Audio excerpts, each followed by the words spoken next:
بسم اللہ الرحمن الرحیم۔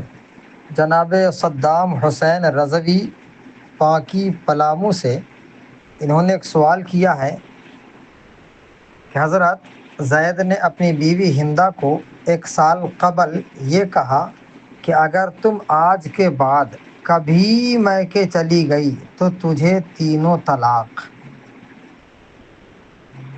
1 سال گزر چکا ہے، اب تک ہندا میکے نہیں گئی، لیکن اب ہندا کی ماں کا انتقال ہو گیا ہے اور وہ میکے جانا چاہتی ہے۔ اس صورت میں آخر ہندا کیا کرے؟ کوئی ایسی صورت ہے جس سے ہندا میکے جا سکے اور طلاق بھی نہ ہو؟ زید اپنی ان باتوں سے رجوع کرنا چاہتا ہے۔ کیا اب زید کے لیے رجوع کا دروازہ کھلا ہے؟ محترم حضرات، اس کا جواب انتہائی غور سے سنیں اور سمجھنے کی کوشش کریں۔ سوال سن کر کے سوائے لا حول ولا قوت الا باللہ العلی العظیم کے کچھ سمجھ میں نہیں آتا کہ آخر اس سوال کا محور مرکز کیا ہے۔ توبہ توبہ، 100 بار توبہ، ہزار بار توبہ۔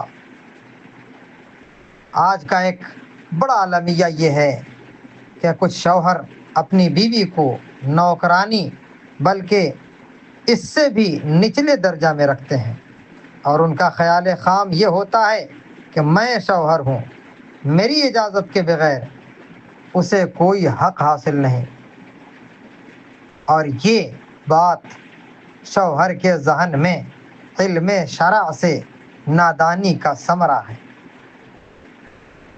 شوہر یہ سمجھتا ہے کہ میں اس کا مالک کل ہوں، مختار کل ہوں، حالانکہ ایسا ہرگز نہیں، بلکہ عورت کے بھی اختیارات ہیں۔ شرع نے عورت کو یہ اختیار دیا ہے کہ شوہر کی اجازت کے بغیر بھی ہفتہ میں 1 مرتبہ اپنے والدین کی ملاقات کو جا سکتی ہے۔ شوہر کو منع کرنے کا حق نہیں ہے۔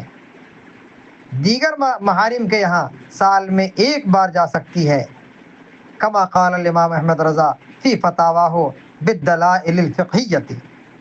یہی حال اس مذکور زید جو علم سے دور ہے اس کا بھی ہے، لیکن اب جب کہ ایسا کر چکا ہے تو فقہائے اسلام نے اس سے بچنے کی راہ یہ بتائی کہ اپنی بیوی کو 1 طلاق بائن دے دے، پھر عدت گزرنے کے بعد اس کی بیوی میکے جائے، اس کے بعد پھر بیوی کی رضا سے نکاح جدید بمہر جدید کرے۔ واللہ تعالی اعلم۔